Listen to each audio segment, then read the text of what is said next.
Hoje nós temos um cenário, né, uma data especial. É feriado nos Estados Unidos, dia de ação de graças, e o dólar está disparado no Brasil. Vamos conversar agora a respeito deste assunto. Nós vamos conversar ao vivo com Stefan Podsklan, que participa conosco pela internet, aqui no canal do Boi, no Agricultura BR. Stefan, obrigado pela sua participação. Hoje é um dia que acabou se tornando de grande impacto, seja por conta do feriado americano, seja por conta dos efeitos do anúncio do governo brasileiro. Eu queria primeiramente perguntar a você sobre, no seu entendimento, quais são os impactos, os efeitos que esse anúncio traz para o mercado de grãos. Você acredita que isso já traz um impacto imediato? Boa tarde, seja bem-vindo. Boa tarde, Fabiano. Boa tarde a todos os espectadores. É um dia que vai ficar marcado aí com certeza na história, mas devido aí ao feriado nos Estados Unidos, principalmente, né, o mercado de soja, o mercado de milho, eles perdem aí, né, a participação de agentes, dos agentes mais importantes, olhando especialmente aí para as trades, para as exportadoras que não têm ali a referência de Chicago e de prêmio de exportação para estar atuando nesse mercado.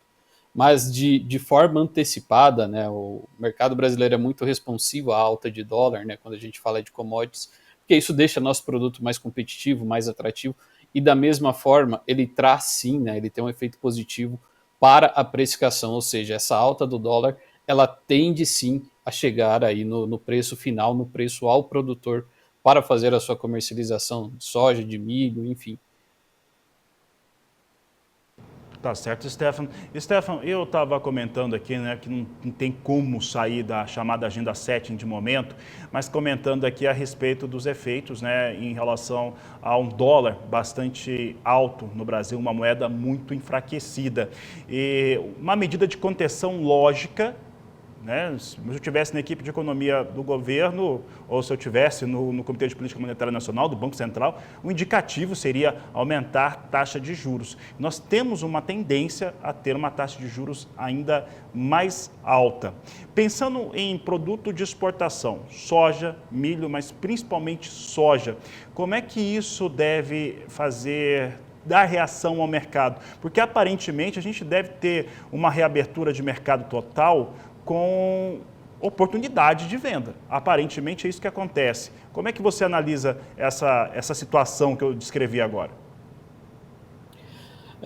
Fabiano, quando a gente, acho que para fazer um paralelo simples aí para entender essa questão das contas do governo, né? Você aí de casa que usa o cartão de crédito e se você entra no cheque especial, o gerente do banco vai te ligar, você vai ser executado, enfim.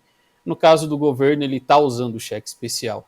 Acho que é essa a analogia mais simplória, só que quem tem que frear ele aí entra em questões políticas, questões lá do alto escalão em Brasília. Mas olhando de forma efetiva, né, o crédito, pela questão da taxa de juros, o crédito rural tende a ficar mais caro, a questão de questão de dívidas também do agro, isso tende a trazer aí um efeito negativo para os produtores. Da mesma forma que essa questão da comercialização, né, o impacto de um dólar alto, ele tende a trazer inflação para o mercado brasileiro de forma geral, ou seja, isso vai bater na ponta do consumidor, e para o produtor rural, isso diretamente afeta custo de produção.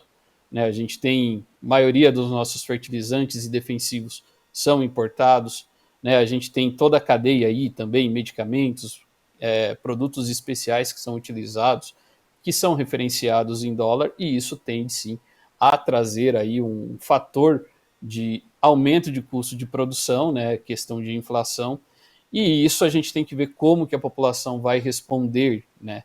O preço de carnes vem aumentando de forma significativa nos últimos meses, principalmente, né, mas acho que o ponto principal nós estamos com um dólar alto e já com uma taxa de juros elevada, próxima, acima aí dos 11,25, né, hoje que é a referência, e mesmo que a gente venha a ter novas elevações da taxa de juros, isso tende a replicar de forma negativa para a economia brasileira, apesar do dólar alto beneficiar as exportações de commodities. Mas para a população brasileira, taxa de juros elevada e dólar alto não é um benefício. Stefan, trazendo agora para o momento da mais agrícola que nós temos aqui no Brasil, com desenvolvimento de lavoura, uma soja praticamente toda ela semeada e com os comparativos mostrando ainda um atraso em relação à comercialização, ao mesmo tempo que a gente tem visto a soja americana ganhar mercado com bastante volume. Para se ter uma ideia, ainda hoje a gente vai trazer uma reportagem que já traz lá o indicativo muito claro que o Trump, né, o novo presidente norte-americano, vai realmente criar algumas barreiras. Como é que essa história vai se desenhando no seu entendimento? Bom, Fabiano, começando pela situação da safra brasileira, né, a gente olha esses últimos 20 dias, principalmente, veranicos aí mais intensos, São Paulo, Mato Grosso do Sul, Paraná, essa questão climática, ela trouxe um susto, mas as previsões de curto prazo ainda se mantêm positivas. Na percepção geral, né, olhando o Brasil como um todo, ainda vem uma safra apresentando uma boa condição, uma boa projeção de produção, né? A gente olha aí apontamentos de 165 a 170 milhões de toneladas. Obviamente, né, uma safra na Argentina também tem uma influência sobre a precificação. Também na Argentina não vemos grandes problemas. No Paraguai, da mesma forma que Paraná e Mato Grosso do Sul, também passou por esse veranico, mas o cenário internacional não trouxe movimentos expressivos de preço pela condição de oferta de soja. Estados Unidos trouxe uma safra grande para o mercado e as projeções colocam aí que a América do Sul ainda deve entregar, né, uma safra acima do ano passado, em torno de 20 a 23 milhões de toneladas. Então, nesse primeiro cenário de oferta de produção, isso tende a refletir de forma negativa aos preços. Agora, quando a gente olha para a questão da formação em Chicago, prêmio e dólar, né, a gente tem o dólar de alguma forma compensando o que poderia trazer aí de movimentos negativos de prêmio em Chicago, principalmente com essa questão do Trump, né?